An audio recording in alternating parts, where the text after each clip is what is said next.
Hey, what's up, everybody? This is Brandon Shank, and welcome to the Brandon Shank Podcast.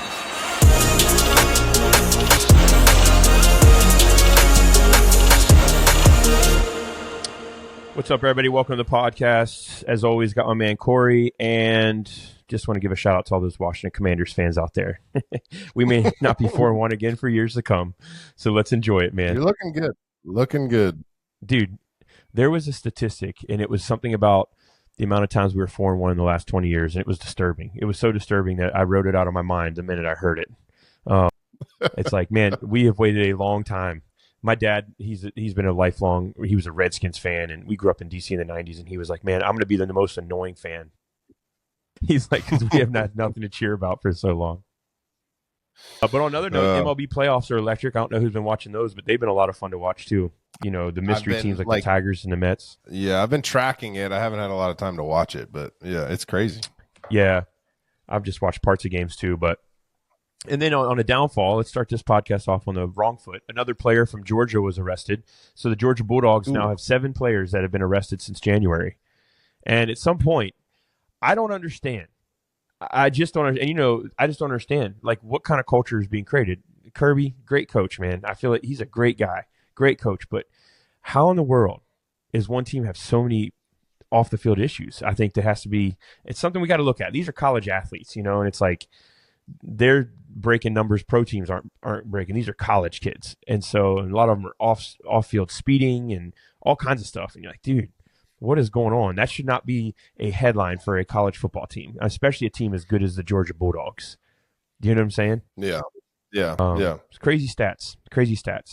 And the last one that was arrested, he was arrested for battery and assault on an unborn child. Whoa. Yeah. So apparently, I guess he's hitting a woman who is pregnant, is what I'm guessing. I haven't looked into it, but I'm guessing that's what it has to be, right? Holy cow, that's wild. That's what I'm saying. That's pretty dark. You know what I mean? Yeah. Pretty dark. So I hope this dude gets his stuff together and has the opportunity to get some healing, and I hope that situation can come full circle. So one change, I do have to say this. So it's funny to me when I watch football now, how many things have changed from when I played. And I know I'm dating myself a little bit, but just the sheer volume of rules and hits. I mean, back in the day, they told you never to put your head down because you break your neck. But dude, they would tell you, they would want you to hit that receiver when they weren't looking. Like, they want you to take him off his feet. Like, the way they taught the game was so different than the way it is now. But I will say one improvement that I have really loved about the game of football is the shotgun formation. And the reason I love the way the West Coast offense is in the shotgun formation, I mean, you didn't see shotgun back in the day in an NFL game unless it was 3rd and long, right? It was like shotgun wasn't a thing people came out of. People came out from under center. And so when I played quarterback in middle school, I was under center all the time. And I hated it because the dude always had a wet butt. Come on. I'm serious. And so you're like, bro, I got my hand on this dude's wet butt an entire game. Like, I hated it. I was like, this is nasty. And they went to the shotgun. I'm like, of course they did. Now I'm done playing football, and now they want to go to the shotgun. That's why the shotgun's the best thing for every quarterback out there. And if you're a quarterback, you know exactly what I'm saying, because nobody wants to go under center. Nobody wants to do that. There's all kinds of tales about what centers do to keep their butts not wet for quarterbacks. Because if the ball hits their butt before it gets to the quarterback, now you got a wet ball from a wet butt.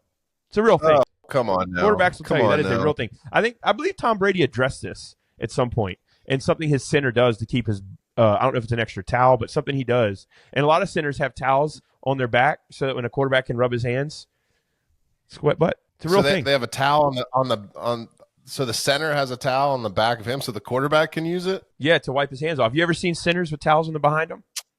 Yeah, that's some wild. Centers will have a towel. Right. Yeah, so the quarterback can can wipe his hands off. That's what it's there for. It's a real intimate game. Just saying. It's a real intimate game. Hey, something recently that I thought was really funny. God be with all of the horrible devastation, all the people that are reeling from Helene and the hurricane, and Milton is on its way up. And if you would like to give to that, you can go to palmschurchonline.com and click give, and on the drop-down tab, there's Helene. Every dollar that comes in on there, we're giving to Convoy of Hope. You can give directly to Convoy of Hope. There's a lot of different great networks out there, but you can give directly to Palm Church. We'll give everything you give to that will be given to that particular thing. So anyway, there was panic buying of toilet paper and paper products, right? So nobody had any toilet paper. My wife ordered, she's like, actually, we need toilet paper. And she went online to order it and it had to be shipped because there's no toilet paper anywhere. And the funny thing was, it wasn't because of the hurricanes that people were buying the toilet paper. It was because of the ports being locked down because the strike that happened with all the shipping ports. So people went panic buying for toilet paper and the shipping ports closed. Well, then it came out that over 90% of all paper products are made right here in the United States. So there's not going to be a shortage of toilet paper or paper products. So people cleaned out all these stores to make sure that they were going to have the clean butts. I don't know what it is with that theme today, but to make sure they were going to have their toilet paper. And then they came out that toilet paper is not something that's produced overseas. Like, we produce it right here. So you don't need shipping ports to get your toilet paper. So it was just American-made TP. It's just funny, man. It's funny how this works, isn't it? It's just funny. People are funny, man. Do for us. So what kind of fun fact you got? I've got a slight twofer. All right. So 2 for 1 I like twofers today. And I just want to validate myself. And maybe you. And maybe a bunch of other people out there. So it's a very selfish fun fact today. It's a narcissistic fun fact. I like it. Yeah. Let's dive in. New study. Playing video games can improve mental health and life satisfaction according to study. Let me read this, and I 100% agree. There's obviously a caveat at the very end, but let me read the whole thing. The research, which examined nearly 100,000 individuals in Japan, they play a lot of video games in Japan, for 2 years, found that owning and playing video game consoles such as the Nintendo Switch, the PlayStation 5, reduced psychological distress. As the study challenges previous concerns about the negative consequences of gaming, it shows that video games, now here it is, when used in moderation, may be a beneficial tool for mental health improvement. So I said it was a twofer. Agreed. So we can talk about that for a second if you want. But so video games in moderation, I actually agree with this. There are days where I get home and I'm like, I just got to get on. I got to like shut my mind off. Now, again, in moderation, that can be a form of stuffing, but I agree with it. But here's my second one. And this is where I'm going to validate myself a little bit and hopefully open up my schedule a little bit more. New study shows men require at least 2 guys' nights a week to stay healthy. A university at Oxford. I know, right? A University of Oxford study from 2017 revealed that men should connect with friends twice each week to enhance their well-being. Psychologist Robin Dunbar and his team found that regular social interactions or guys' nights help reduce depression, strengthen the immune system, and accelerate recovery from illnesses. So, I need a guys' night 2 nights a week, and I need to play video games with my boy TJ for 2 nights a week. You heard it here first. I mean, that's my fun fact. I agree. Yeah, I can tell you this. The reason I've always enjoyed video games, I'm a sports gamer, right? So, I like the other games. I like different kinds of games, but like the reason I like sports games is because I can go up, I can play, I can turn it off and be done and nothing matters. I have buddies who I've known for 20 years that will get on and play, and I haven't played them in a long time, but I'm saying guys that I know, like, they're like, hey man, just jump on, let's play. And I haven't done it for a long time, but I know for me, I feel bad. We don't let our kids play video games during the school week. So they're allowed to play on the weekends. The reason we locked it down during the school week is because that's all they'll do. They'll go upstairs, even if we monitor it. And like my older boys get home at like 4:30, and they'll start at like 5 and play till like 6:30. We eat dinner, and then they're up for 2 hours and go to bed. Like, it's just go outside, do something. So last night they were playing tag with the 4-wheeler. It's like, and it's dark out. So I'm not saying that was safe, but I'm saying that they're outside running around, they're hiding out in the woods, like they're doing stuff. And I think for me, it's like they're in school all day, they're on their Chromebooks all day. My boys have phones. It's like, when you get home, go run, go do something, So I'm not saying that's for everybody, but I do agree. I think for me, there's a lot of days I don't really want to go anywhere, do anything. If I can just go sit and play a game for a minute, it does. And it really does take away a lot of stress. It alleviates a lot of that. Yeah, and I think guys' nights are important, man. I think there's a lot of, especially being in ministry, a lot of people say you need a date night with your wife and you need to do all these other things. But I think we underestimate the value of just spending time with men or women with women, having friends. I think we really underestimate the value of that, because you need that. You need a place to go with all of your stuff. You need a place to go with just be able to hang out and not talk about anything. You know, and a lot of guys will tell you, well, I don't really have a ton of close friends, or I don't really have people I kick it with. You know, you'll hear a lot of people say that. And I'm like, well, you need to find a group. That's why church is so important. Like, we got community groups, we got all kinds of stuff, but it's a ton of community. It's a ton of people to kick it with. You know what I mean? It is. It's valuable. It's the most valuable, because it's the thing. If you're a Christian, or if you need people who can go deep, and like, you can't, if you don't know Jesus and you're like, well, if you know God, and you're like trying to walk that life and you want to live close to Jesus, you need people around you who walk. That's one of our core values is discipleship through relationship. You need people around you who can help you walk that out, you know, that are an encouragement. Yep. Because, you know, when your kids are little too, your wife is not okay with you having 2 guys nights a week. Yeah. I'm trying. But but if you give her 2 girls nights a week, you know what I'm saying? There's times, if we have a day, there's times Casey and I'll spend a day off together, but a lot of times I'm like, hey, I'll go golf in the morning, you can go do something in the afternoon, or vice versa. Just take half the day to yourself. And it's good for us. Like, I need that time away from my kids and my wife and everything around me, just to kick it with my homeboys. Because, like, as much as you love your family, it's still a level of leadership in your life. As much as you love, if you can be around people you don't have to lead and just exist, it is different. And it's not like, you know, you might want to spend time with your wife more than anybody, or your kids. And I get that. But I think you have to take care of yourself too. And I think a part of that is going somewhere where you can detox and just not have responsibility for a minute and just do something fun, whether it's golfing or, you know, surfing or whatever. Yep. It's good for you. There's your fun fact. All right. Well, you asked for it. Don't blame me. You asked for it.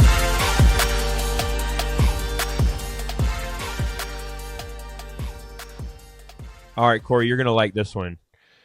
What is you can give me 1 or 2. I'll give you a minute to think about it. What is your favorite sequel when you think about movies? Because this is the thing about sequels.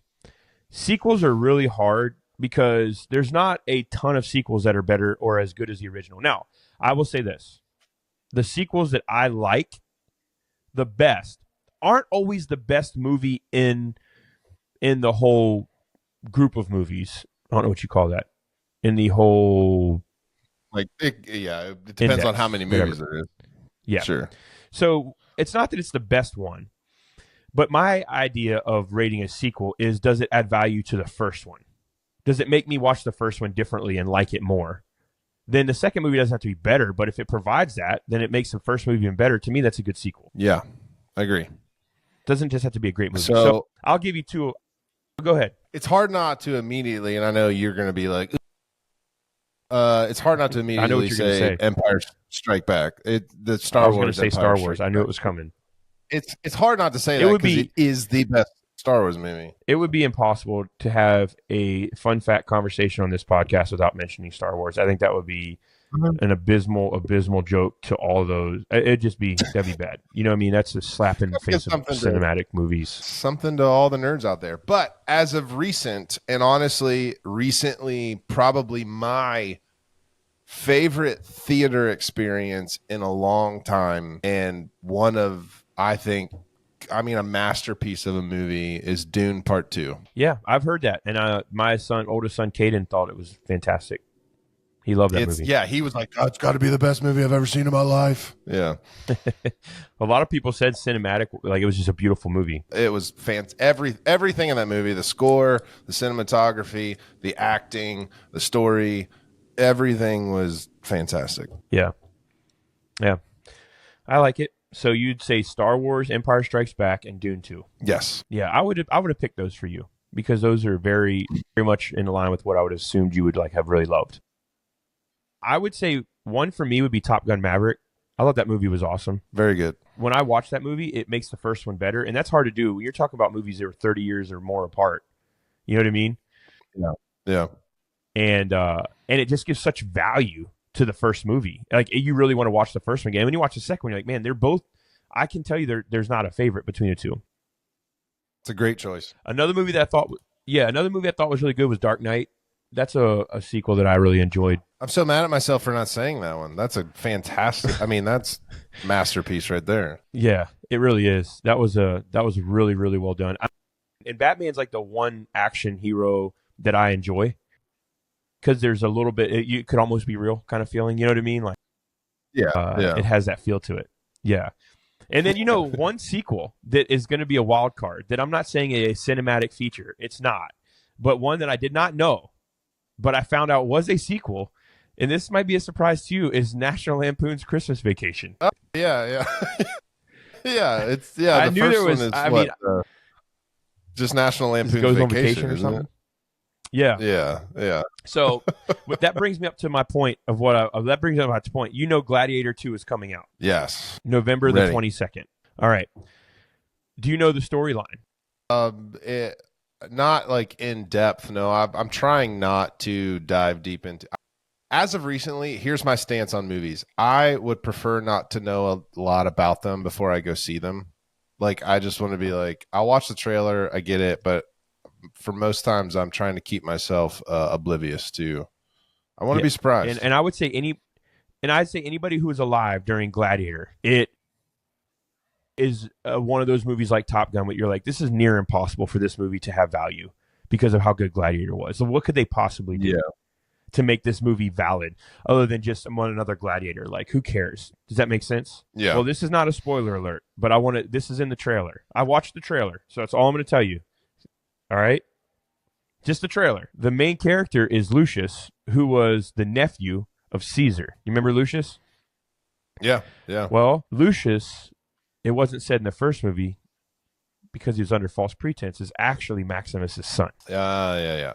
Well, that's the. Did you know that? It's a great connection there. I mean, you can kind of get that sense from the trailer. Yeah, I haven't done a deep dive, but yeah. That was all. It was just the trailer. But I didn't know any of that. When I saw it, I was like, oh, well, that definitely makes... And Denzel's in it. So, I mean, that definitely makes it to where, like, oh, I definitely want to see this. Denzel's in it. How can it not be good? I know, dude. Right? When it you comes to watch that. it if he's in it. Yeah. We got to go. November 22nd, it comes out. We need to go. I'll be there. Yeah, let's go watch it. So, hey, all of you out there, you looking for a movie this fall around Thanksgiving? Go with your family November 22nd. I know it's a movie that I will want to see in the theaters because it's going to be pretty good. It just looks awesome. They're riding like rhinos. It's crazy. The whole feel of the movie is crazy. All right, so something that is deeply concerning to me. Listen, I understand that we try to clone people and make it act like it's a real human or a real goat. I understand that we do things with genetics. I understand that we try and we go to space. We don't just try. We're actually in space. I understand that there are things that we do that we should not be capable of doing. But there is one thing that we are attempting to do right now that is deeply concerning. Deeply concerning as somebody who owns an RV that weighs 14,000 pounds that I pull with my truck.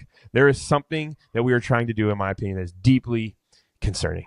Toyota is in the process of developing hitchless towing. It's autonomous towing that follows your vehicle. Whoa. Yeah, my thoughts exactly. That's like the golf things that follow you around on the golf course. Dude,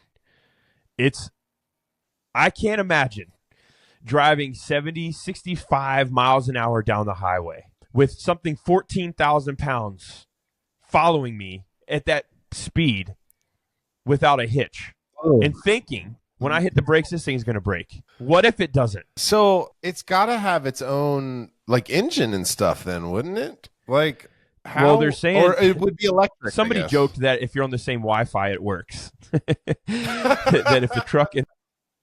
But there's an autonomous... There is this technology that they're building into it that makes it an autonomous thing. I guess it connects with whatever technology is in the truck or the car.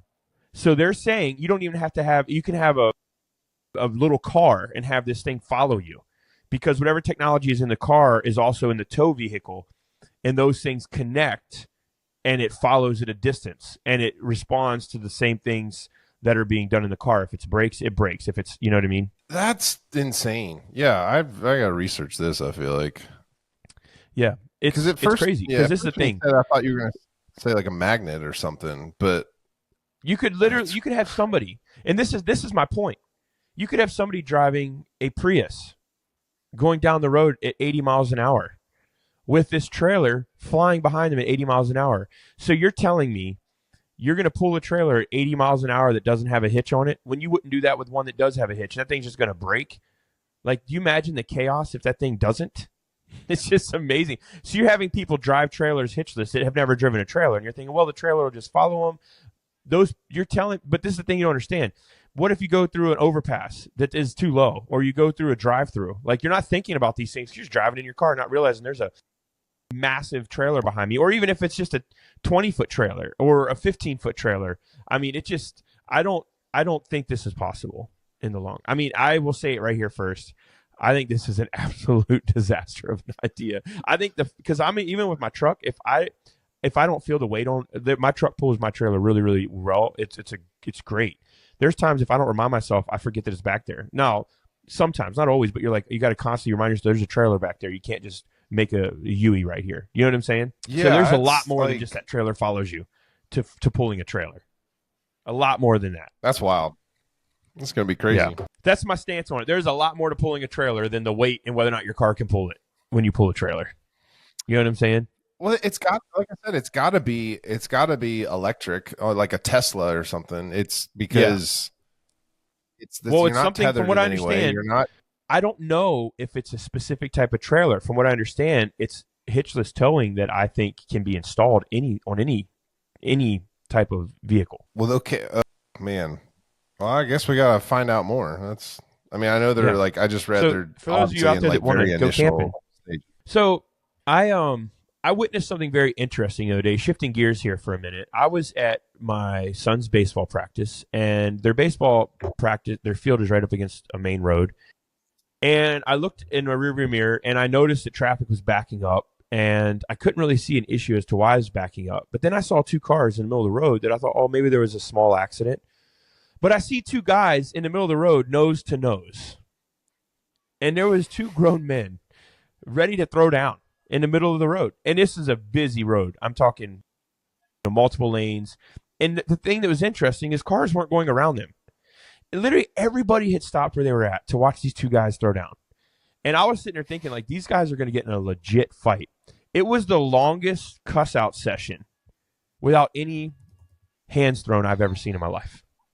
It was a nose-to-nose session. The light had to turn green 3 or 4 times, and they just stood there yelling at each other. And this dude kept getting in each other's face, and he would walk back to his truck and then come back. And I was saying, at one point, he's going to come back, and it's about to go down. And I'm thinking, if you were in an altercation in the middle of a road, and you walked up to another guy, and you were in his face, and you kept cussing at him, and then you got back in your car, and you kept coming back, I'm just curious as to what was the end result. Was one of them, this is what I'm thinking, they were both waiting for the other person to throw jabs so that they could be in the self-defense mode. But I was curious, like, nothing ever happened. It was the longest fight you've ever seen. And I was like, at some point, these guys, they obviously lacked self-control to start there. But I'm like, they obviously showed some because they didn't go to blows. So I was just like, what is happening? And it just went on and on and on and on and on. And they got back in their trucks and they left in the middle of the road. So shut down during rush hour. So it's like, I'm picturing it like either two things. Either they both had to have the last word. So they're walking away and someone's, you got to have the last word. Or B, they're walking away and they're like, and I thought of another thing. And then they have to walk back. Like, that's the only thing exactly I can imagine. Happened. Like, you don't just get back in your car if you keep going back. That's exactly what happened. That's exactly what happened. Oh, yeah? What? Yeah? What? It reminds me of Daddy's Home, too, when Will Ferrell had the snowball. You going to throw that thing? What? Pump faking and throws it and hits his dad in the face. Yeah, I was just like, these guys, he got a lot on his mind. Bro kept going back to his car and get back out. Like, you know what? I'm not done yet. I've got something else to say. So the guy would get back out of his car and they'd go nose to nose again. I was like, I got to thinking, these guys just know each other? Hey, man, sorry about that. Yeah, right? Yeah. So do have one concern that I want to bring to the general public today during this podcast. And it's a disturbing thing. You know how you look back on things you did as a kid or things that we survived through or just life and you're like, man, what were we thinking? Right? You ever think that? Toys that you played with, things that you did. What were we thinking? Well, I have a growing concern deep within me. And the growing concern is the internet is undefeated. We can all unanimously agree with that. AI lies. And you're going to have to spend the rest of your life telling people that it was not a picture of you, even though AI says it is. But are our children going to think that when they look back on our generations that we were just a bunch of narcissists because of social media? And the reason I bring this up is I find myself in awe of people in public places in the photos they're trying to take of themselves so they can post it for everybody to see. And it started out with taking pictures of things that you wanted to share with others.